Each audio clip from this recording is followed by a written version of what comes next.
पन्ना tiger reserve से एक बार फिर दुखद खबर सामने आई है, जहां एक बाघ का शव बफर क्षेत्र के हाथी डोल इलाके में मिलने से हड़कंप मच गया है। सूचना मिलते ही पीटीआर के आला अधिकारी मौके पर पहुंचे और पूरे क्षेत्र में जांच शुरू कर दी गई है।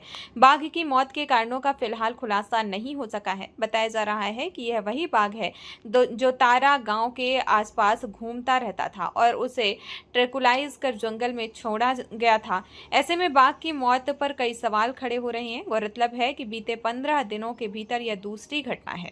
पन्ना टाइगर रिजर्व फील्ड डायरेक्टर का कहना है कि 26 अप्रैल 2026 को इसी बाघ का तारा गांव से रेस्क्यू किया गया था, फिर रेडियो कॉलर पहनाया गया था, लेकिन दुर्भाग्यपूर्ण आज इसकी मौत हो गई। तमाम प्रकार के पहलुओं की जांच की जा रही है। जो भी तथ्य सामने आएंगे उस पर कार्रवाई की जाएगी। देखिए, ये काफ़ी अनफॉर्चुनेट रहा है। 26 अप्रैल को जिस टाइगर को हमने रेस्क्यू किया था तारा गांव से, जो हमारा अमानगंज बफर से लगा हुआ गांव है, वहाँ निरंतर शिकायत मिल रही थी कि एक टाइगर आके जो है उनके डोमेस्टिक कैटल को किल कर रहा है। और कभी कभी जो है एक बार स्थिति ऐसी भी हो गई थी कि उनके गांव में घर में बैठ गए थे।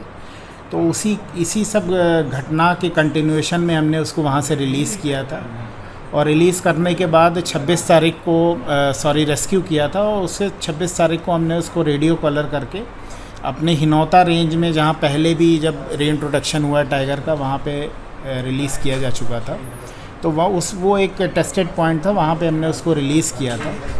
और लगभग 26 तारीख से आज तक उसकी कंटिन्यूस मॉनिटरिंग के लिए एक अलग टीम बनी हुई थी, उसके द्वारा कंटिन्यूस मॉनिटरिंग की जा रही थी टाइगर की।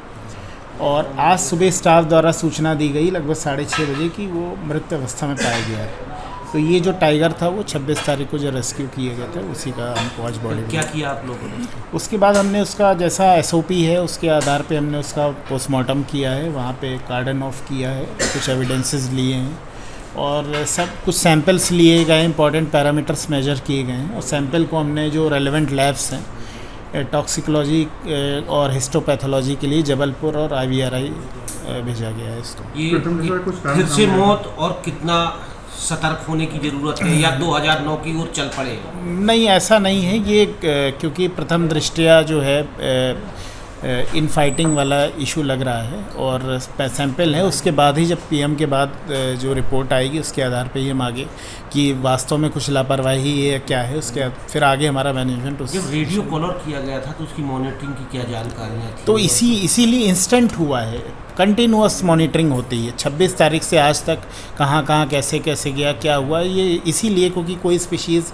आप एक जगह से लेके दूसरे जगह जब छोड़ते हैं तो रेडियो कॉलर ही लगता है और इसीलिए हमें इंस्टेंटली पता चल गया है। सर, 15 दिन में 2 बाघों की मौत हुई है, कितना गंभीर मामला? 15 दिन में देखिए काफ़ी अनफॉर्चुनेट रहा है, मैं पहले बता चुका हूँ। पहला वाला जो बाघ था उसके भी हमने सैंपल्स भेजे हुए हैं, STF ने भी उसमें फाइंडिंग्स अपनी ली हैं, सारे इन्वेस्टिगेशन के बयान वगैरह लिए हैं और पैरामीटर्स नोट किए हैं।